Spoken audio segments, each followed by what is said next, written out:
بسم الله الرحمن الرحيم. الحمد لله والصلاة والسلام على سيدنا محمد وعلى آله وأصحابه أجمعين. الحمد لله والصلاة والسلام على سيدنا محمد وعلى آله وأصحابه أجمعين. أما بعد فأعوذ بالله من الشيطان الرجيم. بسم الله الرحمن الرحيم.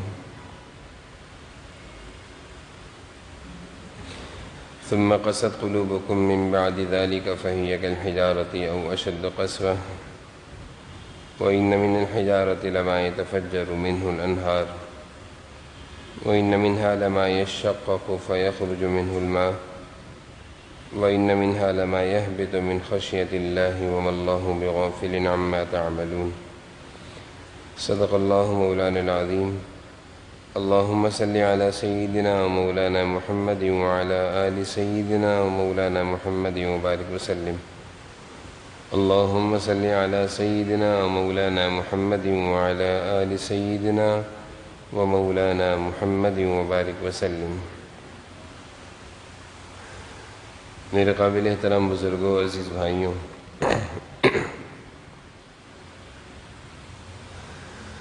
اللہ تعالیٰ نے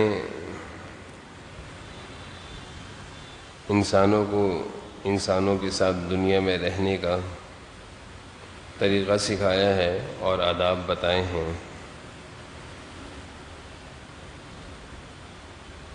بہت ساری خامیاں اور بہت ساری غلطیاں ایسی ہوتی ہیں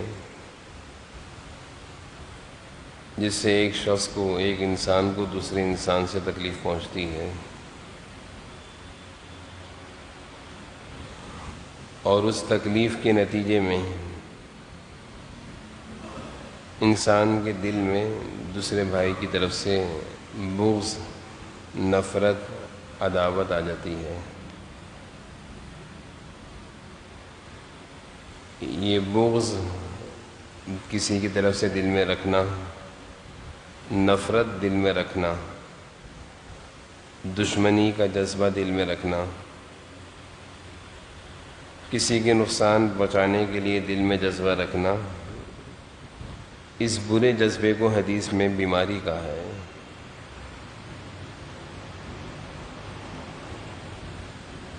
جب ایک انسان کو دوسرے انسان سے تکلیف پہنچتی ہے، یا تو وہ اس سے فوراً بدلہ لے لیتا ہے، اور بدلہ نہ لے سکتا ہو تو اس کی طرف سے دل میں نفرت رکھتا ہے، بغض و عناد کا جذبہ رکھتا ہے،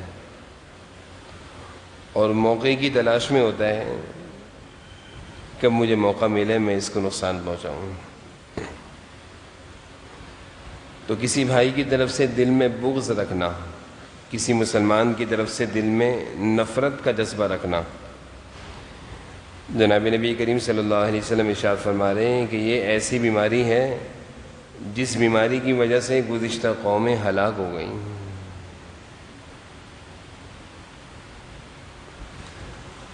آپ صلی اللہ علیہ وسلم نے ارشاد فرمایا کہ دل میں کینہ اور بغض اور نفرت رکھنا کسی بھائی کی طرف سے، یہ ایک ایسی بیماری ہے کہ جس بیماری اور جس گناہ کی وجہ سے گزشتہ قومیں ہلاک ہو گئیں، برباد ہو گئیں. اور آپ نے اسی حدیث میں ارشاد فرمایا کہ کسی کی طرف سے دل میں بغض و عناد اور نفرت رکھنا یہ ایک ایسا برا عمل ہے جو انسان کی نیکیوں کو ختم کر دینے والا ہے. بظاہر انسان نماز، ذکر، اذکار، نیک کاموں کے ذریعے اپنے نامہ اعمال میں نیکیاں جمع کر رہا ہے، لیکن زندگی میں ایسے بہت سارے کام بھی اس سے ہو رہے ہیں جس کی وجہ سے وہ نیکیاں بچ نہیں رہی ہیں. تو بڑا خسارے کا سودا ہے کہ محنت بھی ہو رہی ہے، نفع بھی ہو رہا ہے، لیکن نفع جا کدھر رہا ہے؟ بچ نہیں رہا. جیسے کوئی شخص اپنے گھر میں پانی کی ٹینکی کے لیے موٹر چلا دے کہ ٹینکی بھر جائے، ٹینکی میں پانی جا رہا ہے لیکن ٹینکی نہیں بھر رہی، دیکھنے پر معلوم چلا کہ نل کھلا ہوا ہے، تو سارا دن بھی موٹر چلتی رہے گی، ٹینکی میں پانی جمع ہی نہیں ہوگا۔ اسی طرح دل میں بغض و عناد اور نفرت کسی کی طرف سے بھی رکھنا، کسی کے لیے دل میں برا ارادہ، برا جذبہ دل میں رکھنا، یہ ایسا ہے کہ انسان کی نیکیاں جو جمع ہو رہی تھیں وہ یہ ضائع کر رہا ہے، یعنی ایک نل کھلا ہوا ہے۔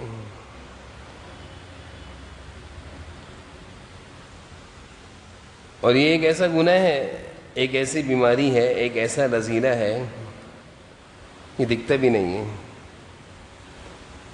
غیبت زبان سے ہوتی، کرتا ہوا دکھتا ہے، جھوٹ زبان سے بولتا ہے، بولتا ہوا دکھتا ہے۔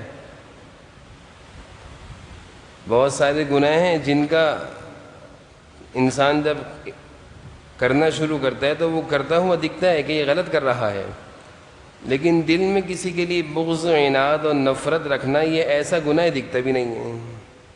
بظاہر یہ شخص نماز بھی پڑھتا ہوگا نمازیوں کے ساتھ، تلاوتیں بھی کرتا ہوگا، ذکر اذکار بھی کرتا ہوگا، لیکن دل کے ایک ایسے برے عمل میں مبتلا ہے کہ جس سے اس کی نمازیں، تلاوتیں محفوظ نہیں، نیکیاں ضائع ہو رہی ہیں، اور نمازیوں کے ساتھ یہ نمازی دکھ رہا ہے، لیکن جو اس کے دل میں گناہ ہے وہ کسی کو نہیں پتا کہ یہ کیسے گناہ میں مبتلا ہے۔ تو جناب نبی کریم صلی اللہ علیہ وسلم ارشاد فرما رہے ہیں کہ یہ ایسی بیماری ہے کہ جس کی وجہ سے دوسری گزشتہ قومیں ہلاک ہو گئیں۔ جب آپ صلی اللہ علیہ وسلم ہجرت فرما کر مدینہ تشریف لائے تو مدینہ کے لوگ آپ صلی اللہ علیہ وسلم کی خدمت میں اپنی استطاعت کے مطابق ہدایے لا کر پیش کر رہے تھے، جو جس کی حیثیت تھی۔ حضرت انس بن مالک رضی اللہ عنہ کی والدہ آپ کی خدمت میں حاضر ہوئیں اور عرض کیا کہ اللہ کے رسول، یہ یتیم بچہ ہے، ابا اس کے ہیں نہیں کہ آپ کے ساتھ جہاد میں شریک ہوتے، دین کے کاموں میں شامل ہوتے۔ میں ایک غریب عورت ہوں، میری استطاعت اور حیثیت نہیں کہ میں آپ کی خدمت میں آپ کی شان کے مطابق کوئی ہدیہ لے کر آتی ہوں۔ میرا یہ ایک بیٹا ہے اور یہی میرے لیے سارا ذخیرہ ہے، میں اس بیٹے کو آپ کی خدمت میں پیش کرتی ہوں، آپ کی خدمت کرے گا، آپ کے پاس رہے گا۔ کم عمر تھے، جناب نبی کریم صلی اللہ علیہ وسلم نے ان کو خدمت میں قبول فرما لیا۔ آپ صلی اللہ علیہ وسلم جب تک دنیا میں رہے، حضرت انس آپ کے خادم خاص رہے، ساتھ رہے، 10 سال دن رات سفر حضر ہر جگہ حضرت انس آپ صلی اللہ علیہ وسلم کے ساتھ رہے اور خوب خدمت کری۔ ایک موقع پر آپ صلی اللہ علیہ وسلم نے حضرت انس سے فرمانے لگے، اے انس یا بنیا، آپ کہتے رہے اے میرے بیٹے، یا بنیا، اے میرے بیٹے، ان تصبح وتمسی ولیس فی قلبک غش لأحد فافعل وذلک من سنتی۔ اے میرے بیٹے، میں تجھے ایک ایسا عمل بتا رہا ہوں کہ وہ عمل اگر تو کر لے گا تو تو جنت میں میرے ساتھ ہو جائے گا۔ ومن احب سنتی فقد احبنی ومن احبنی کان معی فی الجنہ۔ دنیا میں 10 سال کی رفاقت، 10 سال کا ساتھ حضرت انس کا حضور صلی اللہ علیہ وسلم کے ساتھ تھا۔ آپ صلی اللہ علیہ وسلم ان کی خیر خواہی چاہتے تھے کہ جنت میں بھی تم میرے ساتھ ہو جاؤ۔ جنت میں ساتھ رہنے والا عمل سکھا رہے ہیں کہ میرے بیٹے اگر جنت میں میرے ساتھ رہنا چاہتا ہے تو میں ایک سنت دے رہا ہوں تجھے، میں ایک عمل دے رہا ہوں، یہ میری سنت ہے، اور جو میری سنت سے محبت کرے گا وہ مجھ سے محبت کرے گا، اور جو مجھ سے محبت کرے گا میرے ساتھ جنت میں ہوگا۔ حضرت انس غور سے سننے لگے۔ آپ صلی اللہ علیہ وسلم نے ارشاد فرمایا کہ اگر تم سے ہو سکے، اگر تمہیں قدرت اور طاقت ہو تو صبح اور شام اس حال میں کیا کرو، ولیس فی قلبک غش لأحد، کہ تمہارے دل میں کسی کے لیے کھوٹ نہ ہو، بغض نہ ہو، نفرت نہ ہو، تمہارا دل سب کی طرف سے صاف ہو، بس صبح شام اس طرح کیا کرو. وذالک من سنتی، آپ نے فرمایا یہ میری سنت ہے. جناب نبی کریم صلی اللہ علیہ وسلم کے جسم مبارک سے نکلنے والا ہر عمل آپ کی سنت ہے. ہم بہت ساری سنتوں کو جانتے ہیں اور بہت سارے اعمال حضور صلی اللہ علیہ وسلم کی سنتوں کو ہم نہیں جانتے. آپ اس سنت کے بارے، اس عمل کے بارے میں فرما رہے ہیں یہ میرا سنت طریقہ ہے کہ دن رات اس حال میں کرو کہ تمہارے دل میں کسی کے لیے بغض اور نفرت نہ ہو. آج ہماری صبح ہو یا شام ہو، نفرتوں پر ہوتی ہے صبح بھی، اور شام بھی نفرتوں پر ہوتی ہے. صبح بھی بغض و عناد اور غیبتوں پر ہوتی ہے، شام بھی بغض و عناد اور غیبتوں پہ ہوتی ہے. صبح بھی ہم جب نکلتے ہیں تو جھگڑے کرتے ہوئے نکلتے ہیں، شام میں بھی ہم جب سوتے ہیں تو جھگڑے کرتے ہوئے سوتے ہیں. دل بغض و عناد اور کینہ اور نفرتوں سے بھرا ہوا ہے. آپ صلی اللہ علیہ وسلم کی اس سنت سے ہم دور ہیں، اور آپ فرما رہے ہیں کہ یہ بغض و عناد یہ ایک ایسا برا عمل ہے کہ گزشتہ قومیں اس سے ہلاک ہو گئیں. نیکیوں کو نام اعمال سے یہ صاف کر دیتا ہے، ختم ہو جاتی ہیں نیکیاں. دل میں بغض و عناد رکھ کر ایک نمازی نوافل پڑھ رہا ہے، خوب نفلیں پڑھ رہا ہے. دل میں بغض و عناد رکھ کر ایک روزے دار خوب نفل روزے رکھ رہا ہے. دل میں بغض و عناد رکھ کر ایک سخی خوب خرچ کر رہا ہے. بظاہر یہ کہہ رہا ہے کہ میرے پاس بہت ساری نیکیاں جمع ہو رہی ہیں، اللہ کے پاس جب جاؤں گا تو بہت صلہ ملے گا. لیکن جناب نبی کریم صلی اللہ علیہ وسلم ارشاد فرما رہے ہیں کہ دل میں بغض و عناد اور دل میں کھوٹ اور نفرت کسی کی طرف سے رکھنے والا یہ اپنی نیکیوں کو صاف کر رہا ہے، صاف کر رہا ہے، ضائع کر رہا ہے، نام اعمال خالی کر رہا ہے. کتنا برا عمل ہے. تو حضرت انس رضی اللہ عنہ کو حضور صلی اللہ علیہ وسلم نے یا بنیہ کہہ کر پکارا اور آپ نے اپنی سنت دے دی. مبارک مہینہ ہے، ربیع الاول کے آنے پر ہر مسلمان جس کے دل میں ایمان ہو اس کو خوشی ہوتی ہے کہ یہ وہ مہینہ ہے جس میں آپ صلی اللہ علیہ وسلم دنیا میں تشریف لائے تھے، اور اللہ کی شان اسی مہینے میں آپ نے دنیا سے پردہ فرمایا تھا. اللہ تعالیٰ نے دونوں کام اسی مہینے میں کیے کہ اگر خوشی منانے پر آؤ تو غم کا بھی خیال رکھنا کہ گئے بھی اسی مہینے میں تھے. خوشی مناتے مناتے غم کو نہ بھول جانا، اور اگر غم منانا شروع کرو آپ کے جانے کا تو خوشی کا بھی خیال رکھنا ہے، آئے بھی اس مہینے میں تھے. یہ امت ہے ہی معتدل امت، اعتدال والی امت. آپ صلی اللہ علیہ وسلم اپنی امت کو اعتدال کے راستے پہ چھوڑ کر گئے. غلو آپ کو پسند نہیں تھا، کسی چیز میں بہت زیادہ شدت اختیار کر دینا. تو اس ماہ ربیع الاول کی مہینے کی مناسبت سے حضور اکرم صلی اللہ علیہ وسلم کی محبت کی مناسبت سے حضور صلی اللہ علیہ وسلم کا بتایا ہوا ایک عمل دے رہا ہوں، وذالک من سنتی، کہ اپنے دلوں کو صاف رکھنا سیکھیں، اپنے دلوں کو صاف کرنا شروع کر دیں. بغض و عناد سے اپنے دلوں کو صاف کر دیں، ہر ایک کے لیے اپنے دل کو صاف کریں. جناب نبی کریم صلی اللہ علیہ وسلم تشریف فرما تھے. ایک صحابی تشریف لاتے ہیں، الٹے ہاتھ میں چپل تھی. حضرت عبداللہ بن عمر بن عاص اس روایت کو نقل فرماتے ہیں، پورا منظر بیان فرما رہے ہیں. کہا ہم حضور صلی اللہ علیہ وسلم کی مجلس میں بیٹھے ہوئے تھے، وہ آنے والے صحابی کی داڑھی سے وضو کا پانی ٹپک رہا تھا، الٹے ہاتھ میں چپل دی. آپ صلی اللہ علیہ وسلم ان کو دیکھ کے ارشاد فرما رہے ہیں بھائی کسی نے جنتی کو دیکھنا ہے تو اس کو دکھ لو جا رہا ہے. صحابہ تو تھے ہی جنت کے طلبگار. حضرت عبداللہ بن عمر فرماتے ہیں دوسرے دن بھی ہم آپ صلی اللہ علیہ وسلم کی خدمت میں اسی طرح تشریف فرما تھے، پھر وہی صحابی تشریف لا رہے ہیں، الٹے ہاتھ میں چپل ہے اور داڑھی سے وضو کا پانی ٹپک رہا ہے. آپ صلی اللہ علیہ وسلم فرماتے ہیں بھائی کسی نے جنتی کو دیکھنا ہے اس کو دیکھ لو. اور تیسرے دن بھی ایسا ہی ہوا. 3 دن مسلسل حضرت عبداللہ بن عمر بن عاص فرماتے ہیں کہ ایک صحابی کے بارے میں آپ صلی اللہ علیہ وسلم جنت کی خوشخبری دے رہے ہیں، بشارت دے رہے ہیں. فرمایا کہ وہ صحابی کون تھے؟ حضرت سعد بن ابی وقاص تھے. کہا کہ یہ سعد میں تمہارے پاس رہنا چاہتا ہوں، گھر والوں سے کچھ ناراضگی ہو گئی ہے اس لیے میں تمہارے ساتھ رہنا چاہتا ہوں، اپنے گھر نہیں جاؤں گا.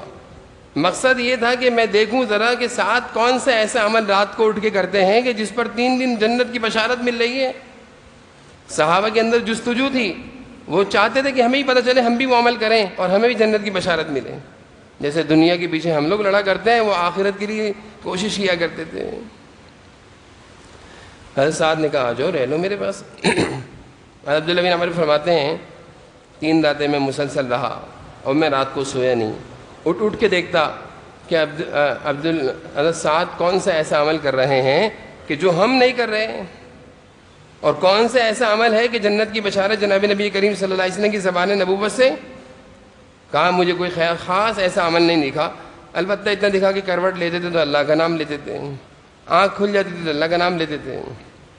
3 دن پورے ہو گئے، میں نے ان سے جانے کی اجازت چاہی اور میں نے جاتے ہوئے بتا دیا کہ میرے گھر میں کوئی ناراضگی نہیں تھی، میں نے جناب نبی کریم صلی اللہ علیہ وسلم کی زبان مبارک سے تمہارے بارے میں 3 دن جنت کی بشارت دیکھی سنی، میں نے چاہا کہ میں دیکھوں کون سا ایسا عمل ہے جو تم کر رہے ہو ہم بھی کریں گے۔ حضرت سعد فرمانے لگے کہ تم صحیح کہہ رہے ہو کہ میری زندگی میں کوئی خاص عمل نہیں ہے، صحابہ میں بڑائی بھی نہیں تھی، عجب بھی نہیں تھا، تکبر بھی نہیں تھا، وہ اس بات سے خوش نہیں ہوتے تھے کہ کوئی میری تعریف کرے تو میں اور اپنی تعریف 10 بارہ اپنی زبان سے کرنا شروع ہو جاؤں۔ وہ کہتے ہیں واقعی تم صحیح کہہ رہے ہو کہ میرے کوئی ایسا عمل نہیں ہے۔ عبداللہ بن عمر تھوڑا آگے گئے تو آواز دی حضرت سعد نے، عبداللہ بات سنو ذرا، تم نے میری رات دن دیکھے کوئی خاص عمل نہیں دیکھا، لیکن ایک کام میں کرتا ہوں، ہو سکتا ہے اللہ کو یہ میرا عمل پسند ہو کہ جب میں رات کو بستر پر سونے کے لیے لیٹتا ہوں تو کچھ دیر میں بیٹھ جاتا ہوں اور میں اپنے دل کا مراقبہ اور محاسبہ کرتا ہوں کہ اس دل میں کسی کے لیے برائی تو نہیں ہے، اور میں اپنے دل کو سب کی طرف سے صاف کر کے پھر سوتا ہوں،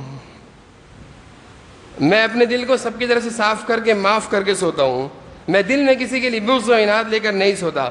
حضرت عبداللہ بن عمر بن عاص فرمانے لگے اے سعد یہی تو وہ عمل ہے جس پر تمہیں حضور صلی اللہ علیہ وسلم کی طرف سے بشارت ہے جنت کی، اور یہ کوئی معمولی عمل تو نہیں ہے جو تم کر رہے ہو۔ کیا عمل تھا کہ سونے سے پہلے اٹھ کے بیٹھ گئے اور دل کو سب کی طرف سے صاف کر کے سو رہے ہیں۔ آج ہمارے دلوں میں اگر ہم دلوں کو ٹٹولنا شروع کر دیں، لمحے بھر میں ہم ایک فہرست تیار کر لیں گے کہ وہ بھی مجھ سے ناراض ہے، اس کے لیے بھی میرے دل میں کھوٹ ہے، اس نے مجھے تکلیف دی تھی اس کے لیے بھی میرے دل میں کینہ ہے، اس کو بھی میں چھوڑوں گا نہیں، ایک لمبی فہرست تیار ہو جائے گی۔ اور صحابہ اپنے دلوں کو سب کی طرف صاف رکھا کرتے رہے، جبھی تو جنت کی بشارتیں ملا کرتی تھیں۔ ابو دجانہ رضی اللہ عنہ، انتقال کا وقت قریب ہے، پاس لوگ کھڑے ہوئے ہیں، انتقال کا وقت قریب ہے، قریب میں لوگ کھڑے ہیں اور چہرے پر بڑی مسکراہٹ اور اطمینان ہے۔ مرنے والے کے چہرے پر بڑی گھبراہٹیں بھی ہوتی ہیں، موت کے اثرات اور آخرت کے کچھ مناظر اس کی نظروں میں آنا شروع ہو جاتے ہیں تو گھبراہٹ بڑھ جاتی ہے، لیکن ایمان والا ہو، زندگی ایمان و اعمال صالحہ پر گزارنے والا ہو، اس کا دل مطمئن ہوتا ہے۔ ابو دجانہ انتقال ہو رہا ہے، چہرے پر بڑی مسکراہٹ ہے، بڑا اطمینان، بڑا سکون۔ قریب کھڑے کسی نے پوچھ لیا ابو دجانہ اس وقت تو لوگوں کے چہروں کی ہوائیاں اڑی بھی ہوتی ہیں، رنگ بدلے ہوئے ہوتے ہیں، عجیب عجیب تصورات اور خیالات ان کے دماغ میں گھوم رہے ہوتے ہیں کہ آگے کیا ہوگا، پیچھے اولاد کا کیا ہوگا، لیکن تمہارا چہرہ تو عجیب، مطمئن، پرسکون، مسکراتا چہرہ۔ ایسا کون سا عمل کرتے تھے جو اس کے اثرات تمہیں موت کے وقت تمہارے چہرے پر نظر آ رہے ہیں؟ ابو دجانہ فرمانے لگے بھائی 2 عمل میں نے اپنی زندگی میں اپنا معمول بنایا، 2 عمل کا میں نے اپنی زندگی میں معمول بنایا، اور میں 2 عمل بڑی پابندی سے کرتا تھا۔